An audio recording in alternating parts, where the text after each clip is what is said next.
रूस ने बनाया एक ऐसा विनाशकारी खुफिया बम जो है अमेरिका के सबसे शक्तिशाली परमाणु बम से भी 100 गुना ज्यादा खतरनाक। इतना खतरनाक कि उसके एक धमाके से हो सकती है पूरी पृथ्वी तबाह। क्या वाकई में इतना पावरफुल बम बनाया जा सकता है? जी हां दोस्तों, सोवियत यूनियन के समय से हथियारों से बेहद लगाव रखने वाले रूस के जखीरे में एक ऐसा खतरनाक बम रखा है जिसका इस्तेमाल करने से खुद रूस भी घबराता है, जो एक ही झटके में 25 करोड़ लोगों को जलाकर राख कर सकता है और आधी दुनिया को पृथ्वी के नक्शे से मिटा सकता है। रूस का यह सीक्रेट बॉम्ब अमेरिका द्वारा जापान के हिरोशिमा पर गिराए गए एटम बम से 3333 गुना ज्यादा शक्तिशाली है। आसान शब्दों में आपको बताएं तो अगर उस वक्त जापान पर इस बम को गिरा दिया जाता तो उसकी आबादी को एक बार नहीं 3 बार मारा जा सकता था। और तब जापान की आबादी 7.5 करोड़ थी। इतना ही नहीं, रूसी वैज्ञानिकों ने जब इस परमाणु बम का परीक्षण किया तब वो खुद इतने डरे हुए थे कि उनके हाथ पैर थर-थर कांप रहे थे। उस दिन जो धमाका हुआ उसने पृथ्वी को हिलाकर रख दिया। लेकिन रूस ने क्यों और कैसे इस खतरनाक बम का निर्माण किया? इसकी टेस्टिंग के वक्त कितनी तबाही मची थी? रूस ने इस पावरफुल बॉम्ब की टेस्टिंग फुटेज को 60 सालों तक दुनिया से कैसे छिपा कर रखा था और रूस अपना यह सीक्रेट बम दुनिया के बाकी देशों को क्यों नहीं बेचता, जानेंगे इस वीडियो में। लेकिन उसके पहले नए दर्शक प्लीज वीडियो को लाइक, चैनल को सब्सक्राइब कर दीजिए। सन 1945 तानाशाह हिटलर का देश जर्मनी, इटली और जापान के तिकड़ी यानी एक्सिस पावर्स ने ब्रिटेन, अमेरिका और सोवियत यूनियन के अलाइज पावर्स को कमजोर कर दिया था और वो द्वितीय विश्व युद्ध जीतने ही वाले थे कि तभी 6 अगस्त और 9 अगस्त 1945 के दिन अमेरिका जापान के हिरोशिमा और नागासाकी पर 2 परमाणु बम गिराता है, जिससे जापान के ये दोनों शहर पल भर में राख हो जाते हैं और करीब 2.5 लाख लोग मारे जाते हैं। इतना भयंकर विस्फोट देखकर जापान घबरा जाता है और अपने हथियार फेंक देता है।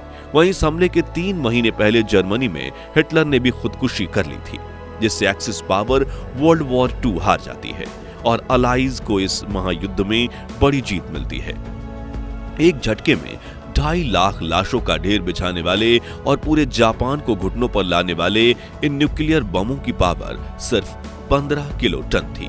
लेकिन इस धमाके के 15 साल बाद यानी सन 1960 में सोवियत यूनियन यानी आज का रूस एक ऐसा खतरनाक बम तैयार कर लेता है जिसके सामने हिरोशिमा और नागासाकी पर गिराए गए Little Boy and Fat Man bomb चाय कम पानी थे, क्योंकि रूस का ये खतरनाक बम न सिर्फ उस वक्त बल्कि आज दुनिया का सबसे ताकतवर परमाणु बम है, जिसकी पावर 50 मेगाटन यानी 50,000 किलो टन है, जो हिरोशिमा पर गिराए गए बम से तकरीबन 3,300 गुना ज्यादा है। लेकिन सोवियत यूनियन ने इतना खतरनाक हथियार बनाया ही क्यों, जो उसकी तबाही का ही कारण बन सकता था?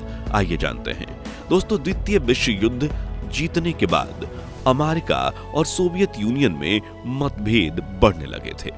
दोनों देश खुद को एक दूसरे से ज्यादा ताकतवर साबित करने की होड़ में लगे थे। इसी बीच आता है 1 मार्च 1954 का दिन, जब अमेरिका अपने सबसे बड़े न्यूक्लियर बम कैसल ब्रावो का परीक्षण करता है और जब ये बम ब्लास्ट होता है तो ये 15 मेगाटन एनर्जी रिलीज करता है, जिसने पूरी दुनिया में डर का माहौल फैला दिया था। दूसरी तरफ सोवियत यूनियन भी अपने न्यूक्लियर बमों की टेस्टिंग कर रहा था, लेकिन अब उसे अमेरिका से आगे निकलना था। इसलिए वहां की सरकार अपने वैज्ञानिकों को दुनिया का सबसे ताकतवर न्यूक्लियर बम बनाने का आदेश देती है, जो इतना खतरनाक होना चाहिए कि सोवियत यूनियन के किसी भी दुश्मन को दुनिया के नक्शे से ही मिटा दे। वैज्ञानिक भी इस चैलेंज को एक्सेप्ट कर लेते हैं और बनाने लग जाते हैं सदी का सबसे खतरनाक हाइड्रोजन परमाणु बम, जिसका नाम रखा जार बॉम्ब। अगले 7 सालों तक दिन रात मेहनत करके रूसी वैज्ञानिक एक ऐसा खतरनाक हाइड्रोजन बम बना लेते हैं जिसकी टेस्टिंग करने की ही हिम्मत खुद उस बम को बनाने वाले वैज्ञानिकों में भी नहीं थी। दरअसल इस बम की कैपेसिटी 1000 मेगाटन थी, जो अमेरिका के कैसल ब्रावो बम से भी 7 गुना ज्यादा अधिक थी। कहा जाता है कि रूसी वैज्ञानिकों ने यह बम तो बना लिया, लेकिन वो इतने घबराए हुए थे कि 1960 में यह बम तैयार हो चुका था, मगर इसे कहां टेस्ट करना है वो लोकेशन ढूंढने में ही वैज्ञानिकों को 1 साल का समय लग गया। इसके बावजूद भी जब टेस्टिंग की बारी आई तो खुद वैज्ञानिकों ने इसकी कैपेसिटी को आधा करके 50 टन कर दिया, लेकिन फिर भी यह अमेरिका द्वारा हिरोशिमा पर फेंके गए परमाणु बम से 3300 गुना ज्यादा ताकतवर था। फिर आया 30 अक्टूबर 1961 का वो दिन जब जार बॉम्ब की टेस्टिंग अंटार्कटिक महासागर में वीरान पड़े मित्युशिखा बे नाम के एक आइलैंड पर करनी थी। लेकिन एक महाविनाशक परमाणु बम के परीक्षण के दौरान इसका खौफ इतना ज्यादा था कि इसे रिकॉर्ड करने के लिए कैमरा तक को सैकड़ों मील की दूरी पर लगाया गया। इन्हें लो लाइट पोजीशन में रखा गया ताकि ये परमाणु विस्फोट की चमक से अंधे ना हो जाएं, और इसे मॉनिटर करने वाले वैज्ञानिकों ने अपना कमांड सेंटर उस आइलैंड से सैकड़ों मील दूर बनाया था, क्योंकि इस विस्फोट के 100 किलोमीटर के दायरे में जाने की हिम्मत किसी की नहीं थी।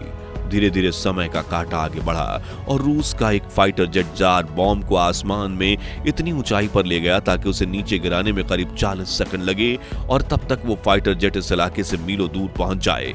देखते ही देखते इस फाइटर जेट ने 50 मेगाटन के जार बॉम्ब को मित्सुशिखा बे पर फेंक दिया, और करीब 40 सेकंड गिरने के बाद दुनिया के सबसे खतरनाक हाइड्रोजन बम कहे जाने वाले जार बॉम्ब को जमीन से 4 किलोमीटर की ऊंचाई पर डेटोनेट कर दिया गया।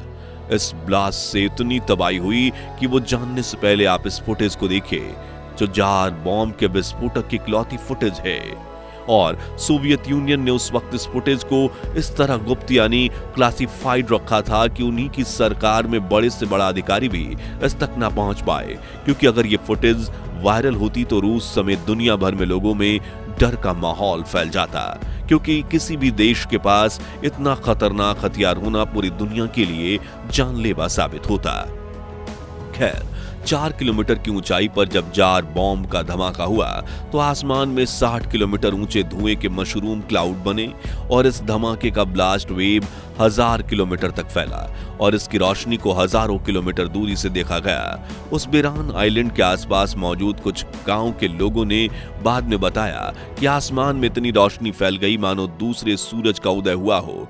वहीं इस धमाके की शॉक वेव को 4000 किलोमीटर दूरी तक रिकॉर्ड किया गया, और इस शॉक वेव से 7 मील दूरी तक मौजूद घर की खिड़कियां टूटकर बिखर गईं, और इसकी एक्सप्लोसिव फोर्स हिरोशिमा और नागासाकी पर गिराए गए बमों की कंबाइंड फोर्स से भी 16 गुना अधिक थी।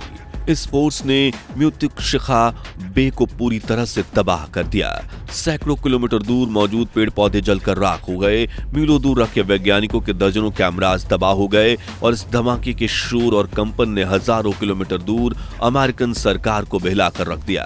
दोस्तों, वैसे तो इस बम को हवा में 4 किलोमीटर ऊंचाई पर विस्फोट किया गया, लेकिन ऐसा अनुमान था कि अगर इसे धरती पर विस्फोट किया गया होता तो इससे 8.1 रिक्टर स्केल के भूकंप के बराबर कंपन होता, यानी काफी बड़े स्तर पर तबाही मचती। इसलिए रूस के जार बॉम्ब को परमाणु बमों का राजा कहा जाता है, और रशिया खुद अपने इस हाइड्रोजन बम से इतना डरता है कि इसने 50 और 100 मेगाटन वाले जार बॉम्ब को सिर्फ अपने दुश्मनों को डराने के लिए रखा है, क्योंकि पुतिन ये जानते हैं कि अगर उन्होंने इस बम का इस्तेमाल कर दिया तो पूरी दुनिया तबाह हो जाएगी, जिसमें रूस भी शामिल है। अब जार बॉम्ब अमेरिका के सबसे शक्तिशाली न्यूक्लियर बम B-83 से भी 50 गुना ज्यादा शक्तिशाली है, और आज तक दुनिया में कोई भी देश जार बॉम्ब जैसा पावरफुल न्यूक्लियर बम बनाने के बारे में सोच तक नहीं पाया।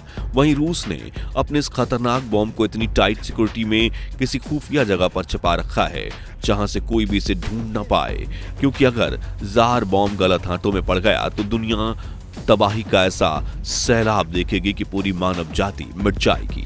इसलिए रूस ने कभी जार हाइड्रोजन बम या उसकी सीक्रेट टेक्नोलॉजी किसी भी देश को नहीं बेची। आज रूस के पास जार एटम बम समेत 6000 से भी अधिक परमाणु हथियार मौजूद हैं, जिसने अमेरिका जैसे दुश्मनों के सामने उसकी सुरक्षा को मजबूत बनाए रखा है। तो दोस्तों, आप न्यूक्लियर वेपन्स को दुनिया में शांति का प्रतीक मानते हैं या फिर ऐसा खतरनाक हथियार जो पृथ्वी के अंत का कारण भी बन सकता है? इस बारे में अपनी राय हमें कमेंट्स में बताइए।